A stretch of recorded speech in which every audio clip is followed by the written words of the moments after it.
Estamos trabajando un curso, digámoslo así, o un estudio sobre cómo conocer la voluntad de Dios y mi experiencia con Dios. Jesús es su modelo. No se le olvide, Jesús es su modelo. De manera que usted como creyente, hoy le invito a interpretar su experiencia según las Escrituras. Porque hay una índole de experiencias donde el enemigo puede engañar y usted creer que es Dios el que está allí trabajando en experiencias donde nada tiene que ver con las Escrituras. Si usted es llamado a contar como, digamos, entre comillas, testimonios con base a las experiencias en la vida, de la vida cristiana, es bueno que hoy aprenda, corrija y no se deje engañar por el maligno. Ya que durante este estudio y aún durante toda su vida, siempre habrá veces cuando quiera responder de acuerdo a sus experiencias y según su propia sabiduría. Tal sistema le ocasionará problemas. Su pauta debe ser la siguiente: siempre ir a la Biblia por la verdad o para que el Espíritu Santo le revele la verdad. Jesús observaba para ver dónde estaba trabajando su Padre y se le unía a Él. Observe para ver lo que Dios dice y cómo trabaja en las Escrituras. Tome sus decisiones y evalúe sus respuestas basándose en principios bíblicos. Siempre debe ser así. Cuando estudie las Escrituras, no fundamente sus decisiones en algún caso aislado. Procure ver cómo Dios obra en toda la Biblia. Cuando aprende cómo Dios obró a través de la historia, usted puede confiar en que Él va a obrar de una manera similar con usted. Sus experiencias son válidas, escuche bien, sus experiencias son válidas solo en la medida que sean confirmadas por las Escrituras. Nunca niego la experiencia de una persona, no es mi caso. Sin embargo, siempre me reservo el derecho de interpretarla de acuerdo a lo que entiendo en las Escrituras. Porque algunas veces un individuo se puede molestar y me dice: no me importa lo que usted diga o lo que usted piense de mi experiencia. Esto me pasó a mí. Cuando esto sucede, yo trato de responderle con tanta amabilidad como me sea posible y le digo: no estoy negando su experiencia. Sin embargo, cuestiono su interpretación de lo que ha experimentado, porque es contra ¿a qué? A lo que encuentro en la palabra de Dios. Nuestras experiencias, amigos, hermanos y ministros, no pueden ser nuestra guía, no. O tener nuestra experiencia como una guía para otros. Es peligroso, porque cada experiencia debe ser controlada y comprendida según las Escrituras, fundamentadas en las Escrituras. El Dios que se revela en las Escrituras no cambia. Así que para ver si ha comprendido lo que acabo de decir, voy a dar algunos enunciados o expresiones y usted y yo vamos a indicar con una B las afirmaciones que son verdad y con una F las que son falsas. Primero, vamos con la primera afirmación o la primera expresión. Primero, mi propia interpretación de mis experiencias es una manera eficaz de conocer y seguir a Dios. falso. Mi propia interpretación o mi propia experiencia no puede ser eficaz y correcta para conocer y seguir a Dios. Segundo, siempre debo evaluar mis experiencias según las verdades que se hallan en la palabra de Dios. Verdadero, siempre debe ser evaluada. Si mi experiencia está fundamentada con la palabra de Dios. 3. Tercera expresión. Si no cotejo mis experiencias, o sea, si no comparo mis experiencias con las verdades de las escrituras, puedo arribar a un concepto distorsionado de Dios. Sí, si mi experiencia no está acorde a las escrituras, puedo distorsionar ese concepto de Dios. 4. Puedo confiar en que Dios obrará en mi vida de manera similar a como lo veo obrando en las escrituras. Verdadero.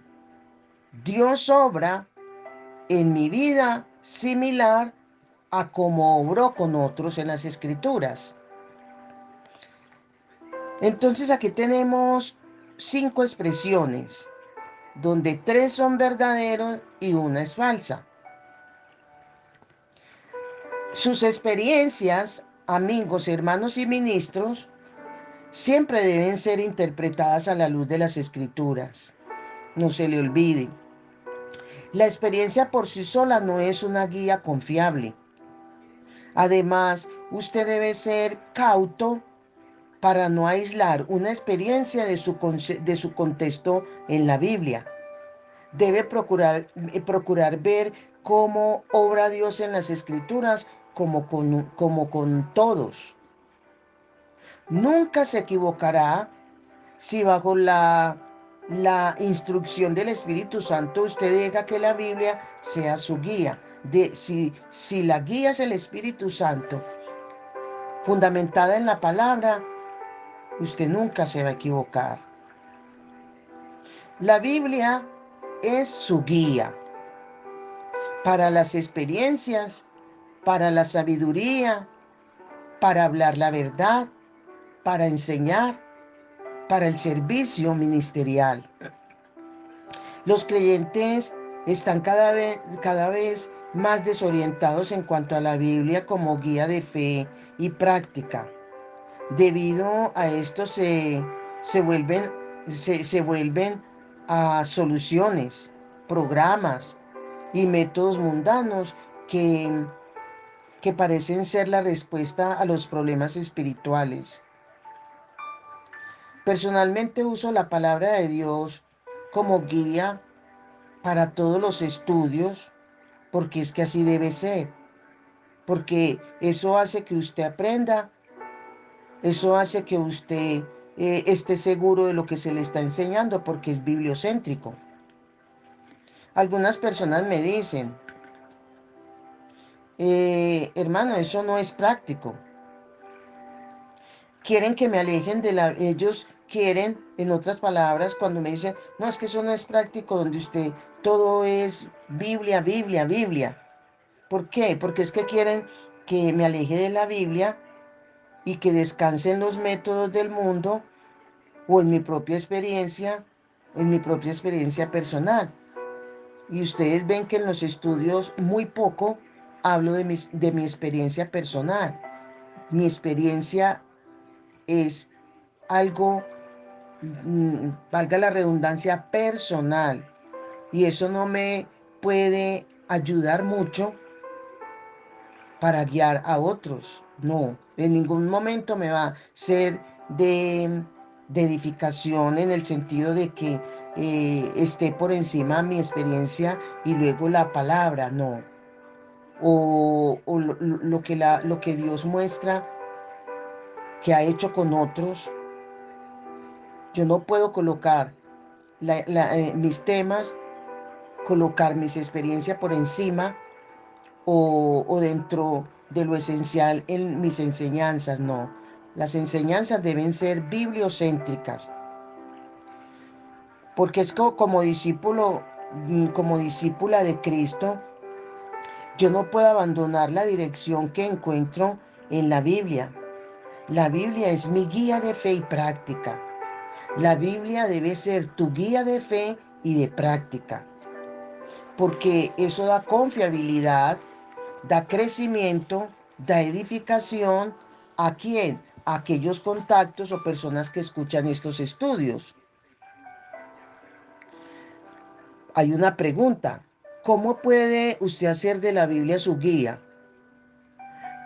Cuando yo busco la dirección de Dios, insisto en seguir las pautas que veo en la palabra de Dios.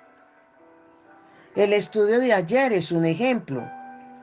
Llama a Dios a las personas a seguirlo sin darles todos los detalles al comienzo. Sabemos que Él llamó a Abraham de una manera. ¿Es este un modelo consistente en las Escrituras? Jesús es nuestro modelo. Ahora bien, vamos a leer en las Escrituras cómo Jesús llamó a las personas a seguirlo. Vamos a mirar los nombres de estas personas a quienes llamó sin darles muchos detalles de lo que el futuro les reservaba.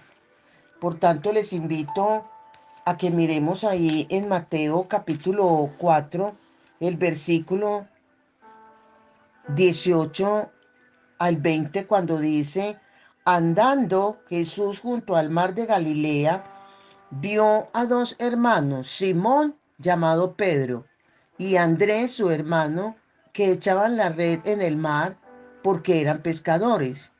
Y les dijo: venid en pos de mí, y os haré pescadores de hombres. Ellos entonces dejaron al instante las redes y le siguieron.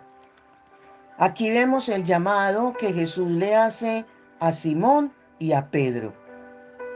Ahí en el mismo capítulo de Mateo 4, el 21 y 22 dice: pasando de allí, vio a otros dos hermanos, Jacobo, hijo de Zebedeo, y Juan su hermano, en la barca con Zebedeo su padre, que remendaban sus redes, y los llamó. Y ellos, dejando al instante las barcas y a su padre, le siguieron. ¿Ve? Aquí tenemos a Jacobo y a Juan. Luego vayámonos para el mismo libro de Mateo. Mateo 9:9 dice: pasando Jesús de allí, vio a un hombre llamado Mateo que estaba sentado al banco de los tributos públicos, y le dijo: sígueme. Y se levantó y le siguió. ¿Quién? Mateo. Y en Hechos 9, del 1 al 20, vemos el llamado que Jesús le hace a Saulo de Tarso, al apóstol Pablo. De manera que en algunos casos Dios le dio más detalles que en otros. Más adelante veremos el llamamiento de Moisés y notaremos que Dios le dio un cuadro de la tarea más detallado de lo que por lo general hace. En cada caso, sin embargo, las personas tuvieron que permanecer cerca de Dios para recibir diariamente la dirección. Para Moisés y los hijos de Israel, Dios, ¿qué hizo? Dios proveyó la guía mediante la nube durante el día y la columna de fuego por la noche. A Pedro y Andrés, a Santiago, a Juan, Mateo y Pablo, la respuesta para la actividad que antecede, Dios le dio muy pocos detalles de la tarea. A cada uno fundamentalmente le dijo: sígueme y yo te mostraré. Esa fue el llamado. Y sé que usted, al igual que yo, tenemos eh, una historia que contar de la manera como Dios nos llamó a un camino, a una senda de verdad, a una senda de justicia, de cómo nos sacó de las tinieblas a su luz admirable. El llamamiento que nos hizo fue de diferentes maneras, a través de una enfermedad, a través de problemas económicos, a través de problemas familiares, etcétera, etcétera. Lo cierto es que tenemos una historia que contar de cómo Dios nos llamó haciendo uso de sus múltiples formas. Amén. Continuaremos entonces con el tema de Jesús, su modelo, en el próximo estudio. Bendiciones, bendiciones.